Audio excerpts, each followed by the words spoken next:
Eureka Entertainment brings 1995's Ringo Lam action melodrama thriller revenge film The Adventurers to Blu-ray. This is a film I'd never heard of, though I've heard of a lot of the people in it and Ringo Lam. It's just one that I'd never seen before, and this was really, really interesting. So this is it's a Blu-ray. It's 110 minutes, directed by Ringo Lam, who did Burning Paradise, Full Contact, and a ton of other things. I think he did Maximum Risk. Part of the penance every Hong Kong director had to do at one point in the late 90s for making great films in Hong Kong is you had to come to America and make a kind of not great movie with Jean-Claude Van Damme. Although I really did like Hard Target. It is the audio is presented in restored Cantonese stereo, unrestored Cantonese mono, Cantonese DTS HD MA 5.1 sound, and it's got English subtitles on there. This is set, the film opens, I'm not going to tell you the whole story. This film opens in Cambodia in 1975. Little boy is in a rice paddy with his family is around, and stuff's going down. Things are heating up in Cambodia. Their uncle flies away to safety in Thailand. They choose to stay behind. Bad decision. The Khmer Rouge comes in. The Khmer Rouge comes in and basically massacres the little boy's family. He is the only survivor. His uncle comes back and takes him back to Thailand. I'm not going to tell you the whole story. We flash forward, and that little boy, now grown up, is Andy Lau. I forgot to give you the cast. Andy Lau is in this. Rosamund Kwan is in it. David Chiang from Shaw Brothers Films plays the uncle I was talking about. Jacklyn Wu and Victor Wong, yes, Egg Shen from Big Trouble in Little China has a cameo in this film. So the little boy is taken back to Thailand, grows up to be a fighter pilot, and decides that his mission in life is not that fighter pilot thing. His mission in life is to kill the man who killed his family. So you get one of those revenge stories where he works his way into finding this guy, trying to assassinate the guy, and then trying to work his way into this guy's organization and work his way into a place of confidence so he can kill the guy. So things get very complicated along the way. We have Rosamund Kwan as the kept woman of the bad guy. She's amazing in this film. She's very much like in the femme fatale, classic femme fatale female role. She gives a great performance. This film has amazing bursts of violence that are shocking and kind of gruesome at times. Amazing twists that you never see coming. Like, I was shocked, like, bug-eyed, open jaw several times during this film because I never saw it coming. It's a Hong Kong movie in the 90s, so the action will kick your ass up around the moon, to quote Buford T. Justice.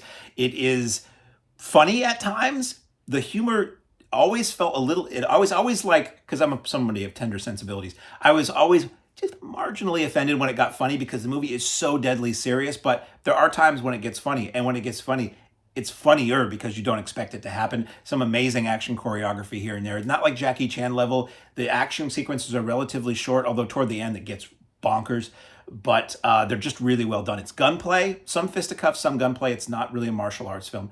And you have, neglected to mention, you have Jacklyn Wu as the daughter of the bad guy that Andy Lau is trying to kill, and she gets wrapped up in this whole thing too. Everybody in it is outstanding. This film is really good. It's not one that I'm going to say all that, and I'm going to say it's not one that I would necessarily watch again anytime soon, but I would highly recommend somebody watch it if they're into Andy Lau, if they're into Rosamund Kwan, if they're into Hong Kong revenge action movies of this period, because it's one that for some reason I just never heard of. And while I'm watching it, I'm like, why have I never heard of this? This is really good. This is really well done.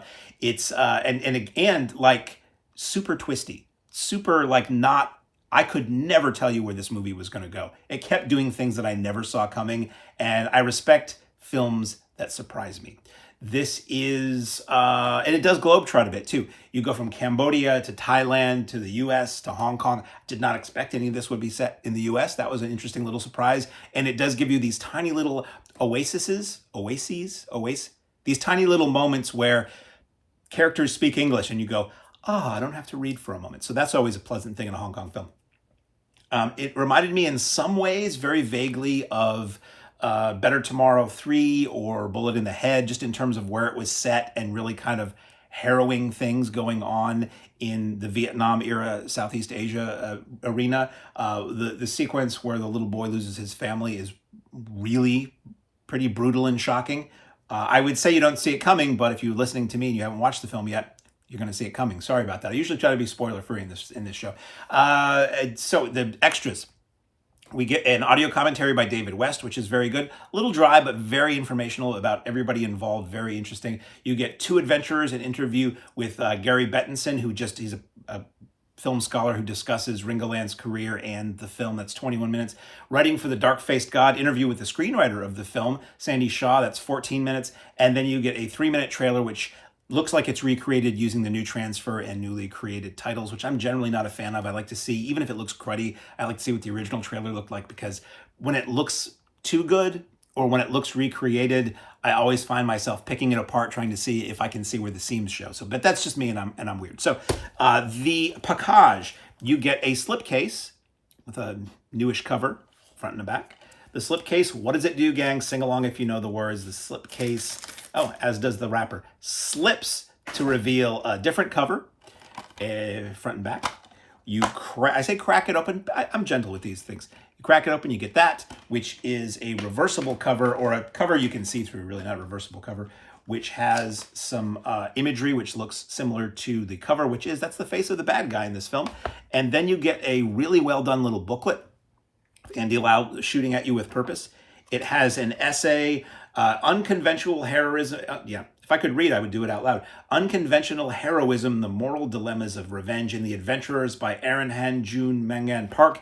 And it's got a lot of really great photos of the film. It's got like reproductions of the old posters and stuff like that. So very intelligent, interesting essay in there. And it's Eureka. They know what they're doing and they do it well. Available now from Eureka Entertainment, The Adventurers.